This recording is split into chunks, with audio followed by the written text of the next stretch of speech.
कुछ लोग पहले एकादशी रहते हैं। जिस एकादशी को हम लोग नहीं रहते, ध्यान से सुनना, आज वही एकादशी है जो हम नहीं रहते। आज है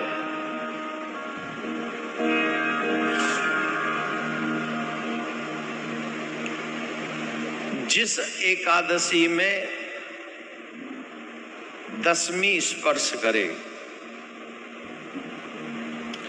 एक बात समझ लीजिए, जो मनुष्य एकादशी व्रत तो सब लोग रहते हैं, लेकिन शास्त्रों में कहते हैं कि कई लोग व्रत करने वाले ऐसी गलती कर बैठते हैं जो वही एकादशी का व्रत उन्हें नरक ले जाता है।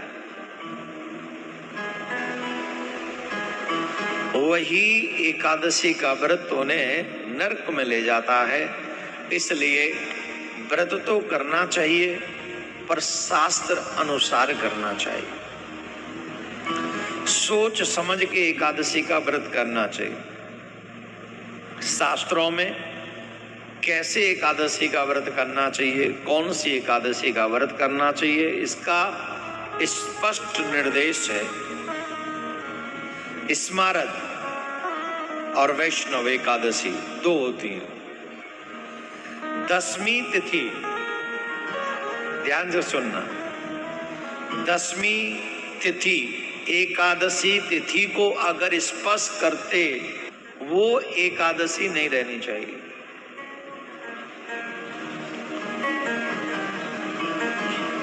आपने देखा होगा मोस्टली कई बार ऐसा होता है कि दसवीं में एकादशी प्रारंभ होती, स्पर्श हो जाता दोनों का,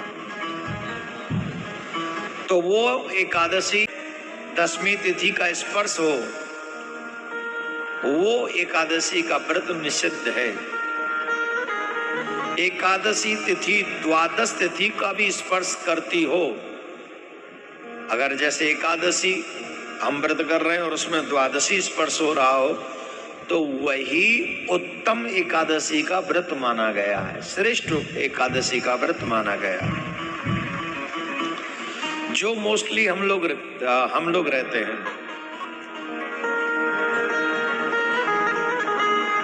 भविष्य पुराण में कहा गया है कि सूर्योदय के पहले 4 दंड काल यानी 1 घंटा 36 मिनट यदि दसवीं नाम मात्र भी रहती है तो भी वह एकादशी।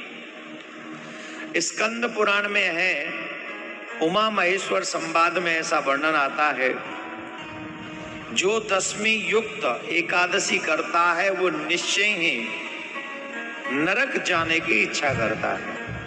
ये हम नहीं कह रहे हैं, बाबा भोलेनाथ मां पार्वती को उमा जी से महेश्वर कहते हैं। जो दसवीं से स्पर्शित एकादशी है, जो मनुष्य उस व्रत को करता है, वह नरक जाने की इच्छा रखता है।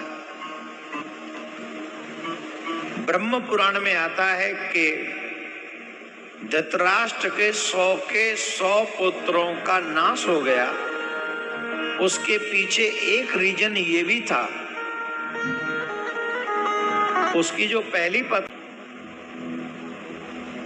दसवीं स्पर्श वाली एकादशी का व्रत किया था, जिसके कारण उसके वंश का नाश हुआ। ऐसा हम नहीं कहते हैं,